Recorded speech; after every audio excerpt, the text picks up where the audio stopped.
अगस्त 47 को भारत आजाद तो हुआ, लेकिन आप जानते हैं खंडित भारत आजाद हुआ। मुस्लिम लीग जो बना दिया अंग्रेजों ने, वही मुस्लिम लीग भारत में ऐसा विश्व वृक्ष बन गया कि उन्होंने पाकिस्तान अलग करा ही लिया। मुस्लिम लीग ने जो पाकिस्तान अलग कराया भारत देश से, इसमें अंग्रेजों ने पूरी भूमिका निभाई। और अंग्रेजों का यह था कि मुस्लिम लीग को भारत में इतना बढ़ावा दो कि ये कांग्रेस के हिंदू नेताओं से थोड़ी बड़ी संस्था हो जाए। तो मुस्लिम लीग का सारा फंड अंग्रेजों के यहाँ से आता था। आपको सुनकर आश्चर्य होगा, मोहम्मद अली जिन्ना जितना भी पैसा खर्च किया वो सब अंग्रेजों ने डोनेशन में दिया। और मोहम्मद अली जिन्ना का एक लेफ्ट हैंड और राइट हैंड मैन माना जाता था, सोहरावर्दी करके, वो कलकत्ता का बड़ा नेता था। सोहरावर्दी जितना खर्चा किया वो सब अंग्रेजों ने डोनेशन में दिया। अंग्रेजों का एक अखबार निकलता था इस देश में, जो अभी भी निकलता है, उसका नाम था द टाइम्स ऑफ इंडिया। ये अंग्रेजों का अखबार आज भी है। अंग्रेजी एक कंपनी है जिसका नाम है बेनेट एंड कोलमैन, ये उसी कंपनी का अखबार है, तभी से निकलता है। तो टाइम्स ऑफ इंडिया की ये पॉलिसी थी कि मुस्लिम लीग का नेता छोटी से छोटी सभा का आयोजन करे तो उसको बड़े से बड़ा पोस्टर बनाकर, उसकी बड़ी न्यूज बनाकर टाइम्स ऑफ इंडिया के फ्रंट पेज पर देना। कई बार ऐसी हंसी आती है, मोहम्मद अली जिन्ना को जुकाम हो गया, खांसी हो गई, तो टाइम्स ऑफ इंडिया की फ्रंट पेज की न्यूज होती थी कि मोहम्मद अली जिन्ना कल से बीमार है, वो घर से बाहर नहीं निकला, उसको फ्रंट पेज पे कवरेज होता है। और आपको मैं एक आश्चर्य करने वाली बात बताता हूं कि मोहम्मद अली जिन्ना मुस्लिम लीग का नेता था, मुसलमानों का नेता वो कभी नहीं बन पाया। मुस्लिम लीग एक संगठन था, उसका नेता था, मुसलमानों ने उसे अपना नेता कभी नहीं माना। आप जानते हैं कारण क्या था? कारण सबसे बड़ा ये था कि मोहम्मद अली जिन्ना रोज हंदी मांस खाता था। हंदी मांस समझते हैं, पोर्क, और मुसलमान उसको अपना नेता मान नहीं सकते जो हंदी मांस खाए। दूसरी समस्या थी कि मोहम्मद अली जिन्ना रोज शराब पीता था। मुसलमानों में शराब वर्जित है, हंदी मांस वर्जित है, शराब वर्जित है। और तीसरा, मोहम्मद अली जिन्ना का जो मुख्य धंधा था वो ब्याज पर पैसे उठाने का धंधा था उसका। मुस्लिम धर्म में इसको भी स्वीकार्य नहीं है, इसलिए मुसलमान उसको अपने नेता कभी नहीं मानते। आपको सुनकर आश्चर्य होगा, एक बार ये जिन्ना लाहौर में मुसलमानों की एक सभा में चला गया तो मुसलमानों ने मंच पर चढ़कर इसका मुंह काला कर दिया और एक गधे पर बिठाकर उसका सर्कस निकाला पूरे लाहौर में। उसके बाद हिम्मत नहीं पड़ी लाहौर जाने की, अखबारों में खूब छपा और जिन्ना को पूछा गया कि आपके मुसलमान ही आपको नेता नहीं मानते तो आप हैं किसके नेता? तो धीरे से उसने कहा कि मैं तो अंग्रेजों का नेता हूं, अंग्रेजों का बनाया हुआ नेता। अब आप जरा सोच सकते हैं, जिसको मुसलमानों ने नेता नहीं माना, उस व्यक्ति की ताकत इतनी कैसे हो गई कि उसने पाकिस्तान बना दिया इस देश। कभी तो मन में ये विचार आएगा आपके। बहुत दिन में ये सोचता रहा कि जो मुसलमानों का नेता कभी हुआ नहीं, 10 लोगों ने जिंदगी में कभी उसका भाषण सुना नहीं, वो इतना ताकतवर कैसे हुआ कि उसने भारत से एक अलग हिस्सा पाकिस्तान बना दिया।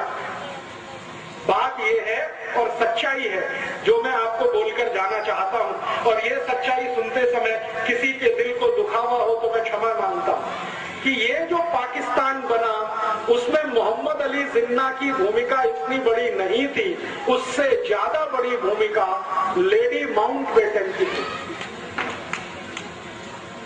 एडविना माउंटबेटन का नाम आप जानते हैं, नहीं जानते तो जान लीजिए।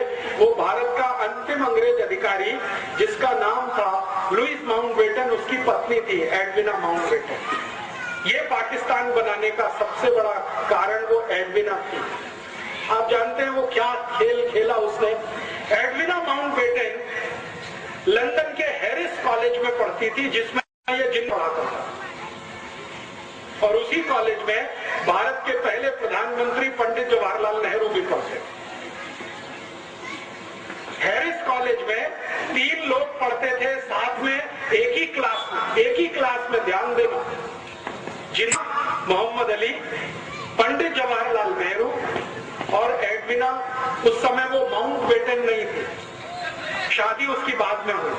तो एडविना जिन्ना और नेहरू एक ही क्लास में पढ़ते थे और रिकॉर्ड्स और दस्तावेज बताते हैं कि एडविना से दोनों लगे हुए थे। ये डॉक्यूमेंट्स बताते हैं। और एडविना इतनी चालाक महिला थी कि दोनों को हैंडल करती थी, इतनी चालाक। एक को सवेरे मॉर्निंग में, दूसरे को शाम में, दोनों को हैंडल करती। और जिन्ना और नेहरू का सबसे बड़ा जो झगड़ा होता था वो एडविना को लेकर। ये झगड़ा वहां से शुरू हुआ, हैरिस कॉलेज से। नेहरू जी पढ़ाई करके वापस आ गए, जिन्ना भी पढ़ाई करके वापस आ गया। दोनों ने यहाँ इस देश में वकालत करने की कोशिश की, लेकिन चली नहीं। न नेहरू जी की वकालत चली, न जिन्ना की वकालत चली। दोनों बैरिस्टर थे, उनको जिंदगी में कभी कोई केस ही नहीं मिला लड़ने के लिए। कारण समझते हैं?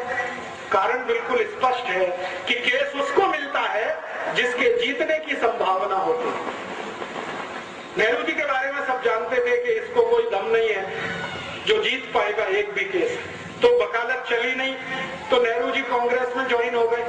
उनके पिताजी ने उनको कांग्रेस में डाल दिया। पिताजी का सपना था कि मैं नहीं तो मेरा बेटा कोई ना कोई दिन देश के बड़े पद पर आना। उसके लिए मोतीलाल नेहरू ने एक पार्टी बनाई जिसका नाम था स्वराज्य पार्टी, और अंग्रेजों से उन्होंने तालमेल करके इस देश में सरकार बनाने का काम भी किया। और उनका ये कैलकुलेशन था मोतीलाल जी का कि एक ना एक दिन अंग्रेज भारत से जाएंगे, मेरी स्वराज पार्टी और अंग्रेजों के बीच कोई समझौता हो जाए तो सत्ता का हस्तांतरण स्वराज्य पार्टी को होगा और नेहरू देश का प्रधानमंत्री बने। इस हिसाब से उन्होंने खेल खेला और उसी खेल में थोड़े दिनों में एडविना भी आ गई। जब अंतिम समय आया, लुईस माउंटबेटन को ब्रिटिश पार्लियामेंट से भेजा गया, तो लुईस माउंटबेटन को भारत भेजने से पहले उसकी शादी एडविना के साथ कराई गई। क्योंकि अंग्रेज खुफिया पुलिस थी, उनको मालूम था कि नेहरू और जिन्ना की वीकनेस क्या है, कमजोरी क्या है। अंग्रेजों की खुफिया पुलिस हर हिंदुस्तानी बड़े नेता पर नजर रखती थी। तो अंग्रेजों की खुफिया पुलिस की रिपोर्ट के आधार पर एडविना को भेजा गया माउंटबेटन के साथ, और माउंटबेटन को कहा गया कि तुम इसको दिखावे के लिए अपनी पत्नी स्वीकार करो, वैसे ये है नहीं तुम्हारी। तो माउंटबेटन ने कहा ठीक है, मैं मेरे देश के लिए इतना तो कर ही सकता हूं। तो उसको पत्नी के रूप में वो लाया, लेकिन कभी भी लुईस माउंटबेटन ने अपनी डायरी में लिखा है कि उसने एडविना के साथ कभी भी रात में बिस्तर पर शेयर नहीं किया। वो दूसरों को दिखाने के लिए पति पत्नी थे, लेकिन असलियत में नहीं थे। और जैसे ही माउंटबेटन यहाँ आ गया तो एडविना को कहा गया कि अब तुम तुम्हारा खेल खेलो। तो एडविना ने एक दिन नेहरू को बुलाया और अगले दिन जिन्ना को बुलाया और कहा कि ठीक है, हम लंदन में जो किया करते थे वो यहाँ भी हो सकता। तो नियमित रूप से नेहरू और जिन्ना ने एडविना के यहाँ जाना शुरू किया, दारू पीना उसके साथ बैठकर, शराब पीना उसके साथ बैठकर। मेरे पास कुछ फोटोग्राफ्स हैं, कभी मैं आपको दिखाऊंगा तो आप दंग रह जाएंगे। नेहरू जी एडविना के साथ बैठकर शराब पी रहे हैं, एडविना के साथ बैठकर सिगरेट पी रहे हैं, एडविना को किस कर रहे हैं, चुंबन ले रहे हैं, उसके साथ डांस कर रहे हैं। ऐसे मेरे पास 7 फोटोग्राफ्स, 7। तो ये चलना शुरू हुआ खेल। आप जानते हैं कि चरित्र सबसे कमजोर कड़ी होता है किसी भी पुरुष के लिए। अगर चरित्र से कोई गिरना शुरू हो जाए तो उसकी अंतिम सीमा नहीं होती है कोई, वो कहां तक जाएगा कोई नहीं जानता। हमारे भारत में एक पुरानी कहावत कही जाती है, और वो पुरानी कहावत है, if wealth is lost nothing is lost. आपका पैसा चला गया तो चिंता मत करिए, फिर से आ जाए। फिर दूसरी बात कही जाती है, if health is lost something is lost. आपका स्वास्थ्य चला गया तो थोड़ा कुछ तो गया, लेकिन लास्ट सेंटेंस है, but if character is lost everything is lost. चरित्र गया तो सब चला गया, उसके बाद कुछ बचता नहीं। तो नेहरू जी के साथ यही समस्या थी और जिन्ना के साथ भी यही समस्या थी। जिन्ना और नेहरू चरित्र के इतने हल्के आदमी थे कि जानते हुए भी कि वो दोनों एक ही औरत से फंसे हुए हैं, वो आगे बढ़ते गए। एडविना ने दोनों को इस्तेमाल करना शुरू किया। 3 जुलाई 1947 को नेहरू जी एडविना से मिलने गए। रात को उसने फोटोग्राफ्स लिए, नेहरू जी के बेड में फोटोग्राफ लिए, और वो फोटोग्राफ नेहरू जी के लिए बहुत गंभीर तकलीफ का कारण बन गए। एडविना ने एक दिन वो फोटो दिखाए नेहरू जी को कि देखिए आपके फोटोग्राफ्स मेरे पास है, और वो फोटोग्राफ्स क्या है जो मैंने आपको बताया। अगर ये रिलीज कर दिया जाए पूरे भारत में तो आपकी क्या हैसियत होगी, और आपको जो सबसे आगे बढ़ाने वाला व्यक्ति है महात्मा गांधी, उनकी क्या हालत होगी। तो नेहरू जी ने एडविना को पूछा कि आखिर तुम चाहती क्या हो। तो उसने कहा कि एक पेपर है, उस पर आप साइन कर दीजिए। तो नेहरू जी ने कहा वो पेपर क्या है। तो उन्होंने कहा पेपर है कि भारत का बंटवारा करना है, हिंदू और मुसलमान के आधार पर करना, आप इसको साइन कर दीजिए। तो नेहरू जी ने कहा कि मेरी कांग्रेस वर्किंग कमेटी से पूछ लेता हूं। तो एडविना ने कहा इतना वक्त नहीं है मेरे पास, आप साइन करते हैं या कल ये फोटोग्राफ टाइम्स ऑफ इंडिया में छपते। नेहरू जी सरेंडर हो गए। रात को 3 बजे 3 जुलाई 1947 रात को 3 बजे उन्होंने भारत पाकिस्तान बंटवारे के पेपर्स पर साइन किए। अगले दिन सवेरे उसने जिन्ना को बुलाया एडविना, और जिन्ना के साथ उसने यही खेल खेला। उन्होंने कहा मिस्टर जिन्ना आपके कुछ फोटोग्राफ्स मेरे पास हैं, आप चाहें तो मैं उन्हें टाइम्स ऑफ इंडिया में रिलीज करती हूँ। तो जिन्ना बौखला गया। जिन्ना को मालूम नहीं था कि वो बहुत शातिर महिला है। हमारे भारत में इतिहास में आपने सुना है विष कन्याएं होती थी, विष कन्याएं। एडविना वही थी, विष कन्या। तो जिन्ना परेशान, अपने फोटो देख के परेशान, क्योंकि जिन्ना का फोटो तो नेहरू जी से भी ज्यादा आपत्तिजनक अवस्था में था। अभी को मैं खोलकर नहीं कहना चाहता क्योंकि कैमरे पर रिकॉर्डिंग हो रही। तो जिन्ना तो और भी परेशान। तो उसने कहा नहीं नहीं ये फोटोग्राफ्स रिलीज मत करिए। तो उन्होंने कहा ठीक है आप फिर पेपर साइन कर दीजिए। तो जिन्ना ने कहा कि मैं तो मुसलमानों का नेता ही नहीं हूं। तो उन्होंने कहा हम बनाएंगे ना, आपको चिंता मत करिए, हम बनाएंगे आपको मुसलमानों का, आप पेपर साइन करिए। तो 4 जुलाई को शाम को करीब 2:30-3 बजे जिन्ना से हस्ताक्षर लिए, 3 जुलाई को सवेरे 3 बजे नेहरू जी से हस्ताक्षर लिए, और वो अगले दिन अखबार में आ गया कि भारत और पाकिस्तान 2 अलग देश बनेंगे, पाकिस्तान मुसलमानों को मिलेगा, भारत हिंदुओं को मिलेगा, और इस तरह से देश का बंटवारा हो गया। इस बंटवारे में अगर आप देखना चाहें कि विलेन कौन है तो आपको बिल्कुल साफ दिखाई देगा। अगर मुझसे कोई पूछे तो पहला विलेन इस बंटवारे में पंडित जवाहरलाल नेहरू, दूसरा विलेन मोहम्मद अली जिन्ना। और मैं पंडित नेहरू को पहला विलेन क्यों मानता हूं, मैं आपको एक दूसरी घटना बताता हूं जो इतिहास में अभी दर्ज नहीं है, लेकिन डॉक्यूमेंट्स में वो घटना घटित है, डॉक्यूमेंट्स में उसका जिक्र है। वो घटना क्या है? घटना ये है कि भारत पाकिस्तान बंटवारा हो गया जिन्ना के हस्ताक्षर और नेहरू के हस्ताक्षर से। थोड़े दिन के बाद गांधी जी को यह पता चला। गांधी जी को पता चला तो गांधी जी ने अपना सिर पीटा। आप में से कोई शायद ये बात नहीं जानता है, गांधी जी को एक आदत थी, और वो आदत ये थी कि वो अपने पर जब गुस्सा करते थे तो अपना सिर पीटते थे, ऐसे करके बहुत तेज मारते थे, घूंसों से मारते थे, अपने को मारते थे।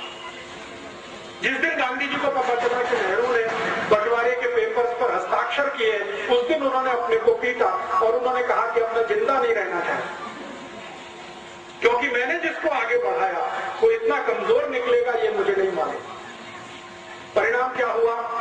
गांधी जी ने जिन्ना को बुलाया और कहा कि भाई तुम ये बंटवारा क्यों कर रहे हो? तो जिन्ना ने कहा बापू मैंने हस्ताक्षर कर दिए हैं, लेकिन आप मुझे एक वचन दो तो मैं मेरा एक एफिडेविट लगाने को तैयार हूं, और एडविना ने मेरे साथ जो ब्लैकमेलिंग किया है वो सबको बताने को तैयार हूं। गांधी जी ने पूछा क्या? उन्होंने कहा कि मुझे भारत का प्रधानमंत्री बनवा दो। गांधी जी ने कहा बस इतनी ही मांग है तुम्हारी? उन्होंने कहा हाँ, मुझे प्रधानमंत्री बनवा दो, मुझे पाकिस्तान नहीं चाहिए। तो गांधी जी ने कहा ठीक है मैं विचार करूंगा तुम्हारी मांग। अगले दिन नेहरू को बुलाया और नेहरू से कहा कि देखो जिन्ना तैयार है, वो एफिडेविट देना चाहता है, एडविना ने कुछ ब्लैकमेलिंग किया है, वो पूरे देश को बताना चाहता है, उसकी एक ही शर्त है कि भारत का प्रधानमंत्री उसे होना। बोलो। तो नेहरू जी ने कहा कि बापू, जिन्ना को भारत का प्रधानमंत्री तो क्या, मैं मेरे ऑफिस का चपरासी नहीं बना सकता, कारकुन नहीं बना सकता। तो गांधी जी ने कहा तुमको जिन्ना से इतनी दुश्मनी क्यों है? तुम दोनों साथ साथ पढ़े लंदन में हैरिस कॉलेज में, तुमको स्कॉलरशिप मिली, जिन्ना को स्कॉलरशिप मिली, साथ में जिस स्कूल में तुम पढ़े, साथ में रहे 15 साल, और तुम में दोस्ती इतनी ज्यादा थी, अब ये दुश्मनी इतनी क्यों? तो नेहरू जी ने असलियत नहीं बताई। जिन्ना और नेहरू जी की जो दुश्मनी थी उसका कारण था एडविना, और कोई दूसरा कारण नहीं। गांधी जी को बताया नहीं। नेहरू जी ने कहा कि मैं तो प्रधानमंत्री तो क्या चपरासी नहीं बना सकता। तो गांधी जी ने कहा कि फिर क्या होगा, देश का बंटवारा। तो उन्होंने कहा कि ठीक है, बंटवारा हो जाए, मुझे उसमें कोई आपत्ति नहीं। तो गांधी जी ने कहा कांग्रेस तो तैयार नहीं है इसके लिए। तो उन्होंने कहा ठीक है, कांग्रेस थोड़े दिन में तैयार हो जाएगी। ऐसे करके गांधी जी और नेहरू जी का वार्तालाप पूरा हुआ। फिर गांधी जी ने कांग्रेस वर्किंग कमेटी की मीटिंग बुलाई। 15 उसमें सदस्य थे। उन 15 सदस्यों के सामने गांधी जी ने कहा कि भारत आजाद होगा, लेकिन दुख है कि बंटवारे के साथ कौन प्रधानमंत्री बने। तो गांधी जी ने एक फॉर्मूला दिया कि कांग्रेस वर्किंग कमेटी जिसको अपना अध्यक्ष चुनेगी वो भारत का प्रधानमंत्री होगा। तो वोट डालने का काम किया गया। कांग्रेस वर्किंग कमेटी में वोट डाला, 15 लोगों ने वोट डाला, तो 13 लोगों का वोट सरदार वल्लभ भाई पटेल के पक्ष में गया। 13 लोग। एक वोट पंडित जवाहरलाल नेहरू के पक्ष में गया, और एक व्यक्ति कांग्रेस वर्किंग कमेटी में एब्सेंट हो गया, वो वोट डालने नहीं आया। और जो व्यक्ति एब्सेंट था वो अनुग्रह नारायण सिन्हा नाम के एक व्यक्ति थे, पटना से थे, बिहार से, वो एब्सेंट हो गए। तो एक वोट नेहरू को, 13 वोट पटेल को। गांधी जी के फॉर्मूले के अनुसार पटेल भारत के प्रधानमंत्री बने, क्योंकि वर्किंग कमेटी ने अध्यक्ष चुना। जब नेहरू जी को पता चला कि वो इलेक्शन में हार गए, तो वो फिर गांधी जी के पास आए, और उन्होंने जो वाक्य बोला वो मैं आपको ऐसे का ऐसे ही सुनाता।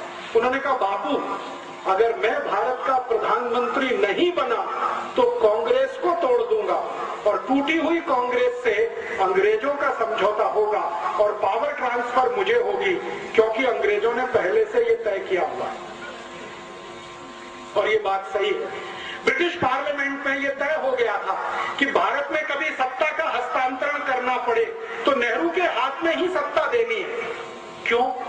क्योंकि विंस्टन चर्चिल और क्लेमेंट आर एटली, जो दो बड़े लीडर थे उस समय इंग्लैंड के, एटली प्राइम मिनिस्टर था, Churchill leader of the opposition था, दोनों का ये मानना था कि ये नेहरू अपना ही आदमी है, शरीर से देखने में हिंदुस्तानी है, आत्मा इसकी अंग्रेजों वाली है, इसको सत्ता दे दो तो भारत हमारे ही कब्जे में रहेगा, ऐसा मान लो। तो ब्रिटिश पार्लियामेंट ने प्रस्ताव कर दिया था। नेहरू जी को उसकी जानकारी हो गई थी। नेहरू जी ने इस पर गांधी जी को ब्लैकमेल किया और कहा कि मैं अगर सत्ता में नहीं आया तो कांग्रेस को तोड़ूंगा। और अंग्रेजों ने घोषणा की थी कि कांग्रेस अगर टूट भी गई तो नेहरू वाली कांग्रेस को वो पावर ट्रांसफर करके भारत से चले जाएंगे। तब गांधी जी ने सरदार पटेल को बुलाया और कहा कि अब क्या करना है। तो सरदार पटेल ने कहा कि देश का एक बंटवारा और हो, ये मुझे मंजूर नहीं है, मैं मेरा वापस लेता हूं, आप नेहरू को प्रधानमंत्री पद की शपथ करवाइए। तो गांधी जी ने कहा कि मैं प्रधानमंत्री पद की शपथ उसको नहीं करा सकता, क्योंकि मेरा दिल अब उससे हट गया है। ये जरूर है कि तुम मंत्रिमंडल में आ जाओ, डिप्टी प्राइम मिनिस्टर की पोस्ट पे रहो, ताकि नेहरू के ऊपर कंट्रोल रहे, और मैं तो जाऊंगा नहीं ऐसे किसी समारोह में जहां नेहरू को प्रधानमंत्री पद की शपथ दिलाई जाएगी। और आप जानते हैं कि 15 अगस्त 47 को जब शपथ ग्रहण समारोह हुआ, गांधी जी उसमें नहीं गए। गांधी जी नहीं गए। गांधी जी उस समय बंगाल के एक गांव में थे, नोआखाली में। ये गांव अभी बांग्लादेश में चला गया। तो नोआखाली के गांव में गांधी जी थे। करीब करीब दिल्ली से ये 1700 किलोमीटर दूर है नोआखाली। गांधी जी दिल्ली में नहीं थे। ट्रांसफर ऑफ पावर हुआ है। गांधी जी ये कहा करते थे, स्वतंत्रता नहीं आई है, आजादी नहीं आई है, सत्ता का हस्तांतरण हुआ है बस। और जो गांधी जी बोलकर नहीं गए और वो उनके कहने में समझ में आता है, वो मैं कह देता हूँ। गांधी जी ये मानते थे कि गोरे अंग्रेजों की सत्ता किसी काले अंग्रेज के हाथ में आई है, इसलिए वो सत्ता के समारोह में शामिल नहीं हुए। और आप फिर जानते हैं, इतिहास आपके सामने है। जिन्ना अलग पाकिस्तान का बन गया, ये बन गया। एक घटना बीच में और हुई थी, वो भी मैं समझा दूं आपको, तो समझ में आएगा नेहरू जी का चरित्र। गांधी जी को एक डॉक्टर मिलने आया एक बार, और ये घटना आजादी मिलने से थोड़े दिन पहले की है। गांधी जी कलकत्ता के पास नोआखाली में थे, एक डॉक्टर आया। वो डॉक्टर ने गांधी जी को परिचय दिया कि मैं मोहम्मद अली जिन्ना का पर्सनल फिजिशियन हूं। एक ईरानी व्यक्ति था, तो नाम मैं भूल गया, रिकॉर्ड्स में है। उसने गांधी जी को कहा कि मैं मोहम्मद अली जिन्ना का पर्सनल फिजिशियन हूं, आपसे अकेले में बात करना चाहता हूं। तो गांधी जी ने कहा, क्या बात करना चाहते हो? तो उन्होंने कहा, अकेले में, सबके सामने नहीं। तो गांधी जी उसको कमरे में लेके गए। अंदर जो बातचीत गांधी जी ने की, उन्होंने कहा कि देखो, मेरी एक संकल्प है। गांधी जी ने डॉक्टर को कहा कि मेरी बातचीत में कोई तीसरा जरूर रहता है जो उसको नोट करता है, लिखता है। मैंने आपको क्या कहा, आपने मुझे क्या कहा? तो उन्होंने कहा, वो कौन व्यक्ति है? उन्होंने कहा, मेरा सेक्रेटरी प्यारेलाल, वो भी यहाँ रहेगा।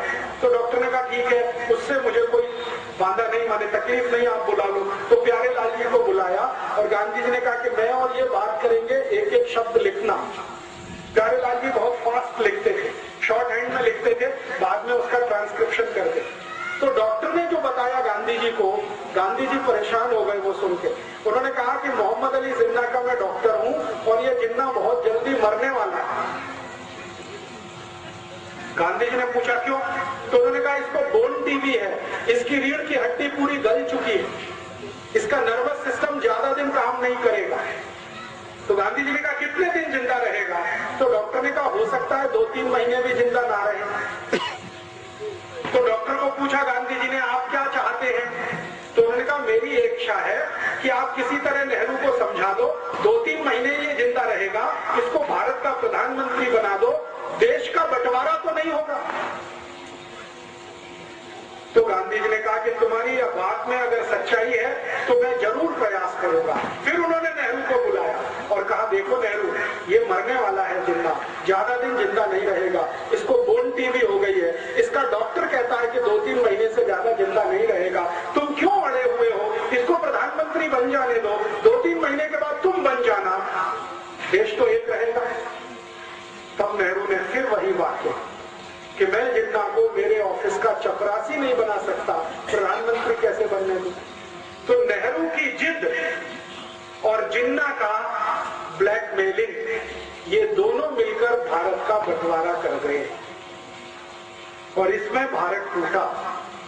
भारत और पाकिस्तान दो अलग देश बने, किसी सिद्धांत के आधार पर नहीं, कोई विचार के आधार पर नहीं, सिर्फ प्रधानमंत्री पद की कुर्सी के कारण। और मैं अभी सब लोगों को ये बोलता हूं कि नेहरू जी तो स्वर्गवासी हो गए 1964 में, लेकिन उनकी आत्मा अब भारत के उन सब नेताओं में प्रवेश कर चुकी है जो कुर्सी के लिए कुछ भी करने से पहले वो तो मर गए 27 मई 1964 को। और आप में से शायद कोई जानता है या नहीं, नेहरू जी की मृत्यु बहुत ही दुखद थी। उनको सबसे खराब वो बीमारी हुई थी जिसको सेक्सुअल ट्रांसमिटेड डिसीज कहा जाता है, STD, आज का एड्स कह सकते हैं। STD उनको था और उनकी मृत्यु के समय जिस डॉक्टर ने उनको एग्जामिन किया था वो बताता है कि नेहरू जी का शरीर सड़ गया, कीड़े पड़ गए थे। बहुत दुखद मृत्यु थी। नेहरू जी की मृत्यु के समय उनके परिवार की जो महिला उनके साथ में थी, उसकी लिखी हुई डायरी में ये है कि नेहरू जी के अंग सड़ गए थे, शरीर के कीड़े पड़ गए थे उसमें। इसलिए वो प्रधानमंत्री पद से छुट्टी लेकर देहरादून गए थे, छुट्टी बिताने के लिए, लेकिन वहां से वापस नहीं आए, तो वो तो चले गए, पाकिस्तान बनवा गए इस देश में। जिन्ना का क्या हुआ, भारत पाकिस्तान जैसे ही अलग हुए उसके लगभग 7वें महीने में जिन्ना मर गया। बंटवारा हो गया 14 अगस्त 1947 और इसके ठीक 7वें महीने में जिन्ना मर गया। तो उधर पाकिस्तान जिसने बनाया वो पाकिस्तान का मजा नहीं ले पाया कभी, और पाकिस्तान जिनके लिए बनाया वो पाकिस्तान कभी गए नहीं। आप जानते हैं पाकिस्तान बनाने का जो सबसे बड़ा लॉजिक था वो ये कि भारत में रहने वाले मुसलमान वहां जाएंगे और उनके लिए पाकिस्तान बनेगा। वो यहां से गए नहीं, वो यहां है, शिया हो चाहे सुन्नी हो, वो भारत में ही है, वो पाकिस्तान गए नहीं। और जिन्होंने कभी पाकिस्तान मांगा नहीं उनके सिर पर यह पाकिस्तान थोप दिया गया। वो अफगानिस्तान की सीमा पर रहने वाले जो बलूची लोग हैं ना, उनके ऊपर जबरदस्ती ये थोप दिया।